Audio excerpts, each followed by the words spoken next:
85% of the time, you should be sharing other people's content and connecting with people, replying to people, engaging with people, connecting with your customers on social networks. That's 85% of the time.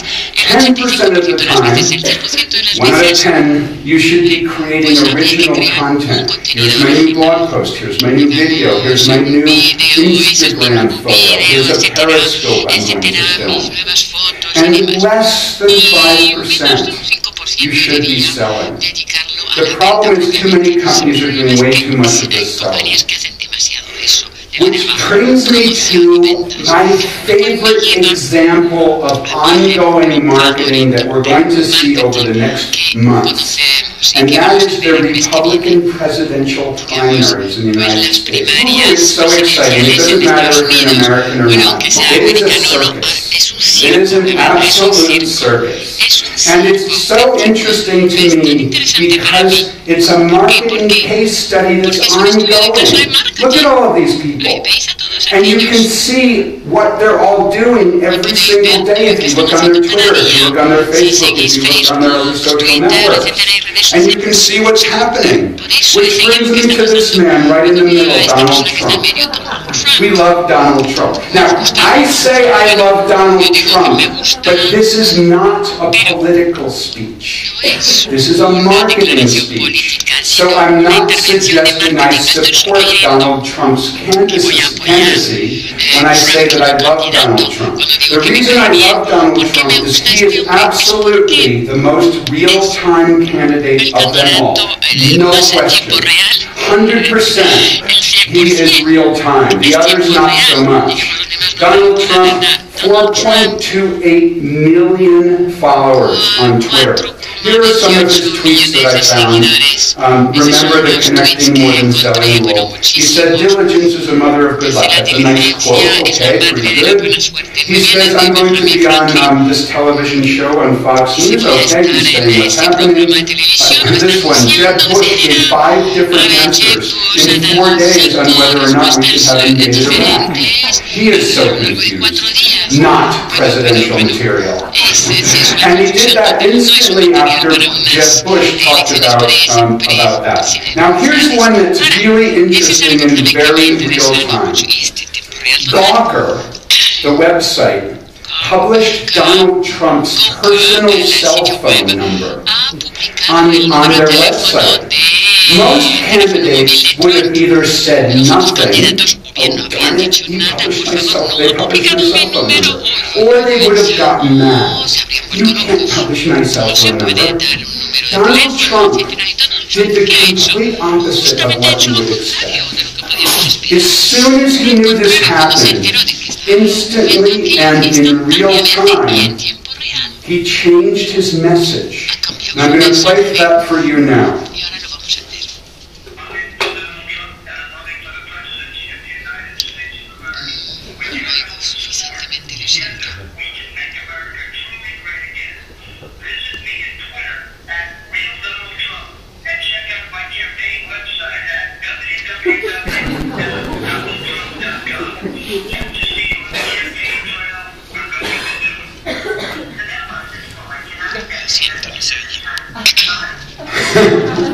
Great, right? I actually called up because I wanted to see what would happen. I wanted to call Donald Trump. How cool is that? And I got this message. Then he tweeted this. Thank you, Gawker. Call me on my cell phone and listen to my campaign message. Right? How real time and how perfect is that? Donald Trump is crushing the competition on real-time communications. He's better than all the other ones on Twitter. He's better than all the other ones on real-time communications. It's a really big, complex chart. I'm not going to go through it. But basically, Donald Trump has more followers than everybody else. He's tweeted 27,000 times, way more than everybody else. He's also leading in the polls. I think those are related. He's aligning the way he's marketing with the way people are buying. This is about real-time connection. This is about when something's happening, you're in the thick of it. You have a real-time social connection.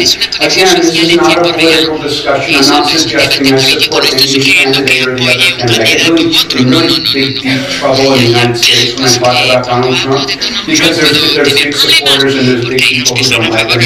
So I got flamed on my blog post about this, which I just sent out, by the way. Does anyone see whether my blog, there it is, no, that's not it. I did send out a blog post about Donald Trump, and hopefully you'll see it on the Twitter feed. In real time, I tried to time it so that it came out just when I was talking about Donald Trump. So, what's the biggest story going on right now?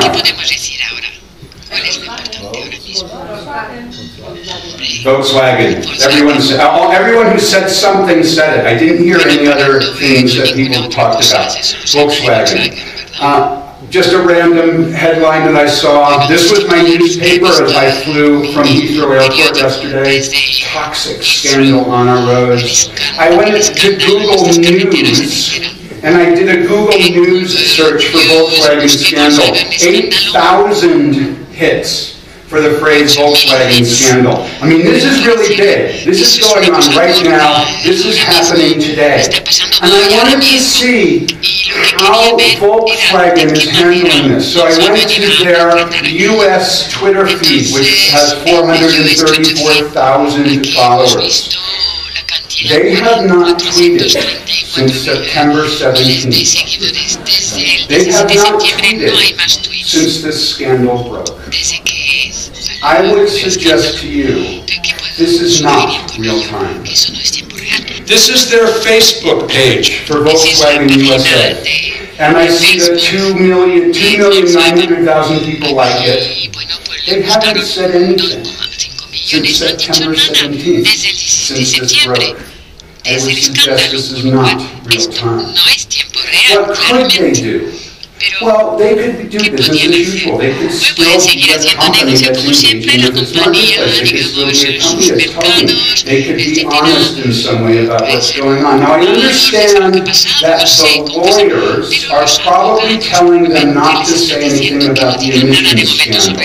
I understand that. But the lawyers should not get in the way of business as usual. The lawyers, I mean, here's the thing that makes me crazy. You want to know what makes me freaking crazy? Is the lawyers are telling us how to do social media. Do your lawyers tell you how to do social media?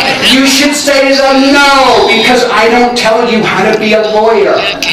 Right? Next time that your lawyer is doing a contract, go into their office and say, I'm the marketing person, I know about social media, I want to review your contract and make sure it's okay before you send it out. What do you think they'll say to you? They'll think you're crazy. But why do you think they can come to us and say that I understand social media because I went to law school and tell you that you can't do what you want to do and know you should do to communicate in real time? It makes me crazy. So tell your lawyers, don't do that. I don't even know how to do this in a way that gets the point across, because I've had conversations with lawyers that can't do that because you know, we're under indictment. It's like, well, no, it doesn't mean that you should stop talking. Nobody told you to go to your room and say nothing. So, I should take a deep breath because you get so excited about this. So, tell your lawyers that you don't want them to get in your way around communication. Have an understanding with your lawyers. Have an understanding that when something breaks in real time, you have permission to communicate like a human being. This is not human. Saying nothing is not human. Because then you let other people take the story. I just found a couple of things. This is the New Yorker that came out a couple of days ago. It says lemon. And then we found a couple of interesting things. Huffington Post was an interesting article about Greenpeace in 2011 did a spoof advertisement that was basically a modeled on a Volkswagen advertisement of the time in 2011. And this has gone viral now. 2011 it was made, now it's 4 years later, and this has gone viral because it's so perfect. So let's take a look at this. Here this is the English language version on YouTube. 1.4 million views. Now remember, this came from Greenpeace. Here's the video.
Is when you don't talk, you let other people control the real-time discussion. Now, I hope that nobody in this room has a crisis as big as Volkswagen is having right now, but all of us will have small crises. It will happen. It's inevitable.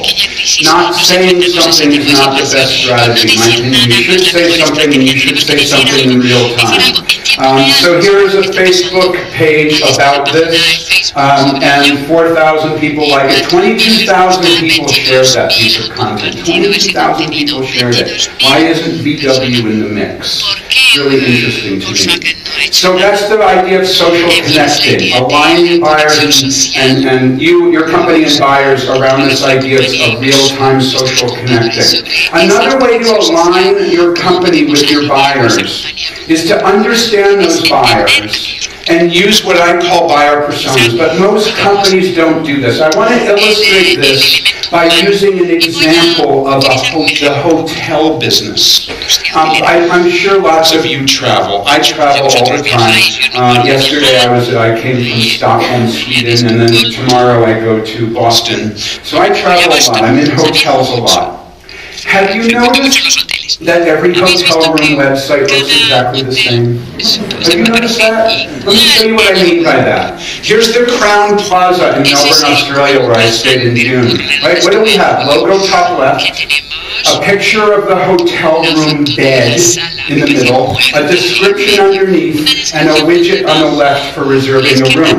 Here's the Omni Hotel that I stayed at, and we've got a picture of a bed, we've got a description underneath, we've got logo top left, we've got a widget for reserving the room. Here's the JW Marriott in Los Angeles. We've got logo top left, we've got a picture of the bed in the middle, a description underneath, a widget for reserving the room there on the left. Here's the Park Hyatt in Zurich, Switzerland, the most expensive hotel I've ever stayed at, with very Swiss precision pillows right here, and a description underneath, the logo top left, and a widget for reserving the room. Some of them put the widget for reserving the room on the other side.